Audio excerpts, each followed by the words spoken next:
notre magistrat qui s'occupe du service de la culture, Xavier Manin, qui avait vraiment une volonté de faire venir la réalité virtuelle, surtout pour faire de la médiation de l'histoire de l'art. Du coup, ils ont pris contact avec le GIF, qui était très intéressés eux aussi à faire un peu voyager leur musée VR. C'est notre première collaboration avec la Julienne.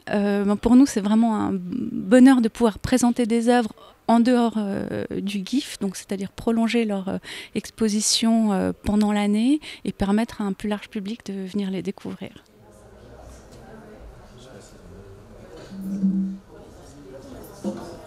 La réalité virtuelle, c'est un moyen d'immerger en quelque sorte un utilisateur dans un monde virtuel, justement, donc de le dépayser en quelque sorte.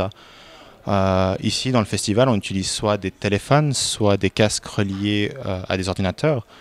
On va envoyer 2 images dans chacun des yeux pour avoir cet effet de 3D. Et en fait, c'est une caméra ou un film à 360 degrés dans un univers virtuel. Je pense que ça permet de toucher un autre public, un public plus jeune, un public de curieux, un public de gens qui sont très attirés par la technologie, qui n'iraient plus forcément au musée.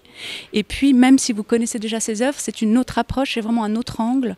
Grâce à la réalité virtuelle, vous pouvez vraiment vous plonger littéralement dans un tableau, parler avec les personnages, avoir une voix off qui vous explique la genèse de l'œuvre. Donc c'est vraiment une approche beaucoup plus globale en fait, de ces œuvres.